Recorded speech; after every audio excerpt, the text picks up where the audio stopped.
It happened last year when Tom was 27. He had just gotten out of a long, dry spell. No relationships, no dates, no touch. One night, after work, he found himself sitting alone at a cheap ramen place, scrolling through Reddit posts about dating, wondering if he was the only one who felt completely out of sync with the modern world. That's when he saw a comment about companion experiences. Not just hookups or call girls, but something softer. Real human company. Out of curiosity, Tom searched around and stumbled on a local site in his city. Not sketchy, surprisingly professional, offering emotional companionship for a flat rate. $100 for a full evening. One profile caught his attention. Emily, 25, down to earth, listens well. No pressure, no judgment, no flashy pics.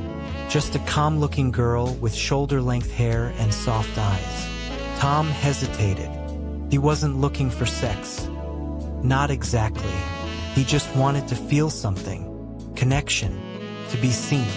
So he booked her. It was a Friday night. She met him in the lobby of a modest hotel downtown. Tom told me his hands were shaking when he saw her walk in. She wore a navy blue hoodie, jeans, and sneakers. Casual. Almost too normal. She smiled and said, "Hi, Tom." He nodded. "Yeah, that's me. I'm Emily. Want to head upstairs and talk a bit?" He'd already prepaid for the room. It wasn't fancy. Queen bed, small lamp, a window that looked out onto the quiet side street. When they walked in, Tom offered her water from the mini fridge. She accepted with a smile. They sat at the edge of the bed. Tom didn't know how to start. So Emily asked, "Is this your first time doing something like this?" He laughed nervously. "Yeah, definitely." "Don't worry," she said. "I'm not here to judge. You just want to talk? Or something more?" He swallowed. "Honestly, I don't even know. I guess I'm tired of being alone." Her expression softened. "You'd be surprised how many people tell me that." They started talking for real. About his job, his music, his college days. He told her he'd never had a serious girlfriend. That he'd kissed a girl once at a party 5 years ago. But it didn't go anywhere. That sometimes he wondered if something was wrong with him. Emily listened. No interruptions. No smirks. Just her hands folded in her lap and eyes that never looked away. At some point, she asked, "Can I sit closer?" He nodded. She moved beside him. Their shoulders touched. "I want you to know," she said softly. "There's nothing weird about needing connection, physical or emotional. We all do." Tom looked down at his hands. "I don't know how to do any of this." "You don't have to do anything," she replied. "Just feel." Then gently, she took his hand. It was warm, calming, real. They sat like that for a few minutes, holding hands, breathing in sync. Then she asked, "Would it help if I stayed here tonight?" He looked at her, eyes wide. "Yeah, I'd really like that." She smiled. "I'll change into something more comfortable." Emily went into the bathroom and returned in a long t-shirt and leggings. No perfume, no makeup, just her natural self. Tom changed too into sweatpants and a t-shirt. When he came out, she was already under the covers on one side of the bed. He slid in beside her, unsure of how close to get. She reached for his hand again. "You don't have to be nervous," she whispered. Then, she turned toward him and rested her head lightly on his chest. His heart pounded, but he didn't move. He told me that, in that moment, everything slowed down. Her breath against his shirt, the weight of her head, the way her fingers traced small circles on his arm. He'd never felt more seen. She looked up. "Tom, may I kiss you?" He nodded. Her lips touched his softly, not rushed, not performative, just real, slow, kind. He kissed back, clumsy at first, but honest. One kiss became two, then more. They pulled closer, bodies touching through layers of fabric, not trying to impress, just connecting. That night, they didn't rush into anything. It was soft, gradual. She guided him, always asking if he was okay, always pausing to check in. They didn't do everything, but they shared the bed, the warmth, the experience. For Tom, it was his first time being close to someone without overthinking everything. They fell asleep tangled together, the bedside lamp still glowing dimly. Tom said he woke up around 4 a.m. and watched her sleep for a few minutes. She looked peaceful, like someone who didn't just offer a service, but gave a piece of herself to make someone else feel whole. He hadn't expected that. The next morning, Tom woke up to soft light peeking through the curtains. Emily was still lying next to him, calm, breathing gently, one hand draped across his chest like they'd been like this for years. He didn't move. He just lay there, soaking in the moment. For the first time in a long time, his mind wasn't racing. He wasn't thinking about what came next or what he should have done. He was just present. Eventually, she opened her eyes. "Morning," she said in a raspy voice. "Morning," he whispered back. They lay there quietly for a few more minutes. No pressure, no rush. And then, slowly, she slid closer, her fingers brushing his cheek. "How do you feel?" she asked. "Like I don't want this to end," he admitted. She smiled but didn't say anything, just kissed his shoulder and sat up. "I'll make some coffee," she said, heading toward the small table with the electric kettle. Tom watched her move, not in a romanticized way, but with gratitude.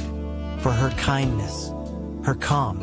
While she prepared 2 cups of instant coffee, he sat at the edge of the bed, unsure of how to carry this forward. Emily handed him a cup. "Still with me?" "Very much," he replied. They sipped their drinks and talked. Not about anything heavy, just life, the little things. She told him she used to paint, that her favorite city was Barcelona, that she once adopted a cat but had to give it away when she moved apartments. Tom told her about his guitar, how he never played it in front of anyone, how he used to dream about playing in a band, but that dream kind of faded. "Dreams change," she said, "but some part of them always stays." They cleaned up, folded the bedsheets together, and freshened up. Then, without saying it out loud, they both knew they wanted more time. They went for breakfast, a tiny cafe a few blocks from the hotel. Toast, eggs, coffee again. Normal stuff, but it felt different because she was still with him. He asked, "Would you be okay spending the rest of today together too?" Emily looked at him for a second, thinking, then nodded. "Let's do it." He sent another $100 through the app. They spent the day walking around the city. It wasn't anything extravagant, just 2 people strolling through bookstores, window shopping, laughing at street performers. At one point, they stopped at a park bench. Kids were playing nearby. The sun was warm. "I haven't felt this peaceful in years," he told her.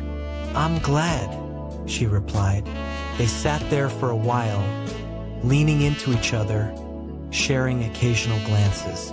People probably thought they were just a regular couple.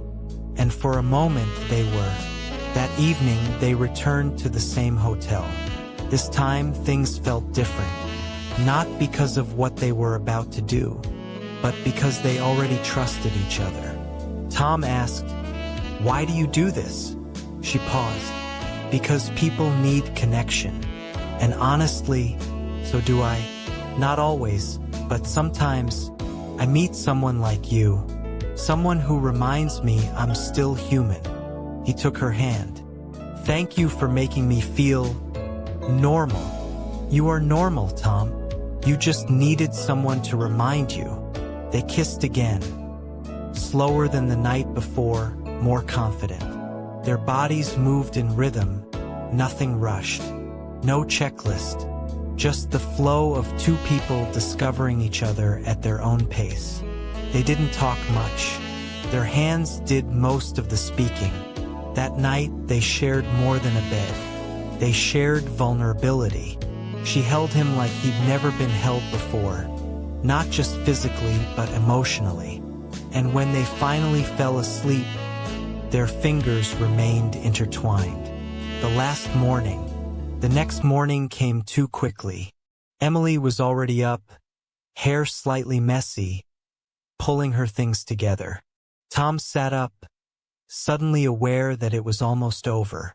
She looked at him gently. "Don't think too much about it." He nodded, though his throat tightened. "I know we won't see each other again," he said. "But I'll remember this. Always." She came over, kissed him once on the forehead, and then handed him a small folded piece of paper. "I wrote this last night. Read it later. Okay?" He nodded again. She stepped back, looked at him one last time, and smiled. "You're going to be okay." Then she was gone. Tom didn't read the note right away. He checked out of the hotel, walked down quiet streets, then finally sat on a park bench. He unfolded the paper. "Tom, thank you for being honest. You didn't need fixing, you just needed warmth. Don't let this world make you believe you're not worthy of love. Because you are. Stay kind. Stay real. Emily." He sat there for a long time. Then he went home. He picked up his guitar that night and played. Not for anyone else, just for himself.